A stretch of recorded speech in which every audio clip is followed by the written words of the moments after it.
బులెటిన్లో breaking news చూస్తున్నాం. భద్రాద్రి కొత్తగూడెం జిల్లా చెర్ల మండలంలో నక్సల్స్ కరపత్రాలు కలకలం రేగాయి. చెర్ల మండల పరిధిలోని గన్నవరం క్రాస్ రోడ్డు వద్ద మావోయిస్టుల బ్యానర్లు, కరపత్రాలు ఆదివాసీ విప్లవ మహిళా సంఘాల తెలంగాణ రాష్ట్ర కమిటీ పేరుతో వెలిశాయి.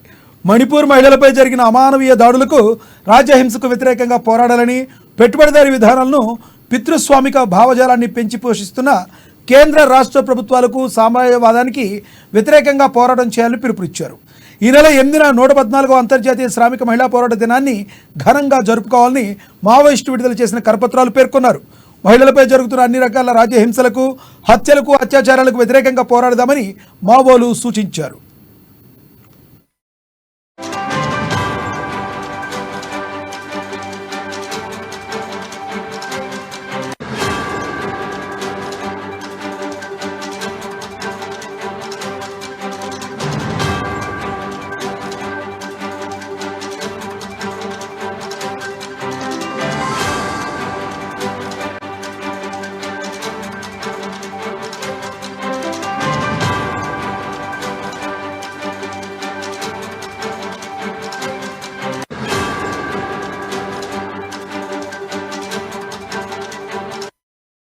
ఓకే, బ్రేకింగ్ న్యూస్ చూస్తున్నాం. భద్రాద్రి కొత్తగూడెం జిల్లా చెర్ల మండలంలో నక్సల్స్ కరపత్రాలు కలకలం రేగాయి. చెర్ల మండల పరిధిలోని గన్నవరం క్రాస్ రోడ్ వద్ద మావోయిస్టులు బ్యానర్లు, కరపత్రాలు ఆదివాసీ విప్లవ మహిళా సంఘ తెలంగాణ రాష్ట్ర కమిటీ పేరుతో వెలిశాయి. మణిపూర్ మహిళలలో జరిగిన అవామనీయ దాడులకు, రాజ్యహింసకు వ్యతిరేకంగా పోరాడాలని, పెట్టుబడిదారీ విధానాలకు, పితృస్వామిక భావజాలాన్ని పెంచి పోషిస్తున్న కేంద్ర రాష్ట్ర ప్రభుత్వాలకు, సామ్రాజ్యవాదానికి వ్యతిరేకంగా పోరాటం చేయాలని పిలుపునిచ్చారు. ఈ నెల 8న 114వ అంతర్జాతీయ శ్రామిక మహిళా పోరాట దినాన్ని ఘనంగా జరుపుకోవాలని మావోయిస్టు విడుదల చేసిన కరపత్రాల్లో పేర్కొన్నారు. మహిళలపై జరుగుతున్న అన్ని రకాల రాజ్యహింసలకు, హత్యలకు, అత్యాచారాలకు వ్యతిరేకంగా పోరాడదామని మావోలు సూచించారు.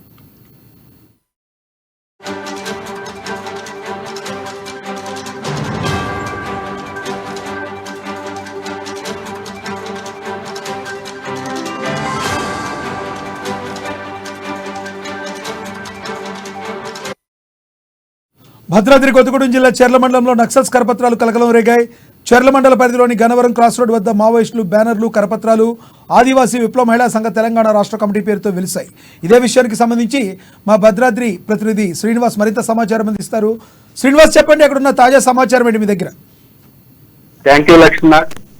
భద్రాద్రి కొత్తగూడెం జిల్లా చెర్ల మండలం గన్నవరం క్రాస్ రోడ్డు వద్ద గత అర్ధరాత్రి సమయంలో మావోయిస్టులకు సంబంధించినటువంటి పోస్టర్లు, అలాగే బ్యానర్లు, కరపత్రాలు ఇవన్నీ కూడా అక్కడ వదిలి వెళ్ళటం జరిగింది. అక్కడ బ్యానర్లు కర్రలకు కట్టినటువంటి నేపథ్యం కూడా ఉంది.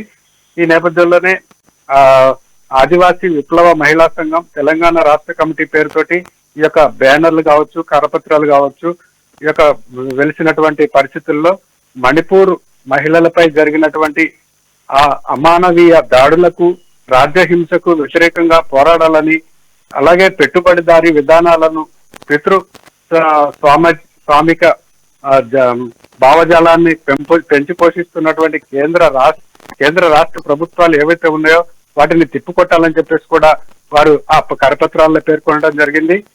మార్చి 8వ తేదీన జరిగేటువంటి 114వ అంతర్జాతీయ శ్రామిక మహిళా దినోత్సవాన్ని ఘనంగా జరుపుకోవాలని కూడా కరపత్రాల్లో పిలుపునిచ్చినటువంటి నేపథ్యంలో బీజేపీ అధికారంలోకి వచ్చిన తర్వాత కులం, మతం, జాతి పేర్లతోటి మహిళలను, ప్రజలను విడదీసి వారిపై దాడులు తీవ్రతరం అయ్యేలా చేస్తున్నటువంటి నేపథ్యం కూడా ఉందని ఆ కరపత్రాల్లో తెలియజేయడం జరిగింది.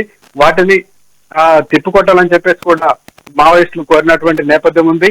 మహిళలపై జరుగుతున్నటువంటి అన్ని రకాల దాడులు, రాజ్యహింసలను, హత్యలను, అత్యాచారాలకు వ్యతిరేకంగా ప్రజలు పోరాడాలని చెప్పేసి కూడా ఆ యొక్క కరపత్రాల్లో పొందుపరచడం జరిగింది. లక్ష్మణ్, శ్రీనివాస్, చెప్పండి, ముఖ్యంగా మావోలు తమ ఉనికిని కోల్పోయే ప్రమాదం ఉన్న ఈ నేపథ్యంలో బీజేపీ పార్టీ టార్గెట్గా ఇలా మాట్లాడారని అనుకోవచ్చా? రానున్న పార్లమెంట్ ఎలక్షన్లు దృష్టిలో పెట్టుకుని, అదేవిధంగా అసెంబ్లీ ఎలక్షన్లు కూడా, మొత్తం భారతదేశం అందరూ కూడా పార్లమెంటు, అసెంబ్లీ ఎలక్షన్లు కూడా రానున్న నేపథ్యంలో తమ ఉనికిని కాపాడుకుంటాకే ఇలా రాశారనుకోవచ్చా? అంటే ఇప్పుడు ఏఓబిలో జరుగుతున్నటువంటి ఈ యొక్క పోలీసు బలగాలు మోహరించి హెడ్మా కోసం ఈ యొక్క గాలింపు చర్యలు తీవ్రతరం చేసి మావోల ను అసలు భూస్థాపితం చేయాలనేటువంటి ఉద్దేశంతో ఈ యొక్క తీసుకుంటున్నటువంటి ప్రభుత్వ చర్యల్లో భాగంగా ఇక్కడ ఏంటంటే ఇప్పుడు బ్యానర్లు కరపత్రాలు వీళ్ళు వదిలినటువంటి పరిస్థితి చూస్తే మావోలు ఒకవైపు చిన్న అలజడులను చూపిస్తూ ఆ పోలీసు మైండ్ సెట్ ని ఆ యొక్క ఆ ప్రాంతం వైపు మరల్చే విధంగా చూసి మరో పక్క ఏదైనా భారీ సంఘటనలకు అంటే వాళ్ళు ప్లాన్ చేసుకుంటున్నటువంటి నేపథ్యం కూడా ఉన్నదని చెప్పవచ్చు. ఎందుకంటే వీళ్ళు గతంలో మావోయిస్టులు ఒక ప్రాంతంలో చిన్న అలజడు రేకెత్తించి మరోవైపు భారీ దాడులకు పాల్పడినటువంటి గత సంఘటనలను పునరావృతం చేస్తున్నారా అనేది కూడా పలు అనుమానాలకు తావిస్తోంది. ఈ నేపథ్యంలోనే కేంద్ర రాష్ట్ర ప్రభుత్వాలు అంటే అక్కడ ఛత్తీస్గఢ్ లో బీజేపీ ప్రభుత్వం అధికారంలోకి వచ్చిన తర్వాత ఈ యొక్క మావోయిస్టుల పైన పెరుగుతున్నటువంటి దాడులకు సంబంధించి కూడా ఈ యొక్క చిన్న చిన్న దాడులు చూపిస్తూ అంటే బ్యానర్లు కావచ్చు, కరపత్రాలు కావచ్చు, ఇలాంటివి చెదురుమదురు ఘటనల వైపు పోలీసుల యొక్క మైండ్ సెట్ ను మరల్చి వారు భారీ దాడులకు పాల్పడేటువంటి అవకాశం కూడా లేకపోలేదని చెప్పేసి విశ్లేషకులు తెలియజేస్తున్నటువంటి పరిస్థితి ఉంది. లక్ష్మీనాథ్. Thank you Srinivas.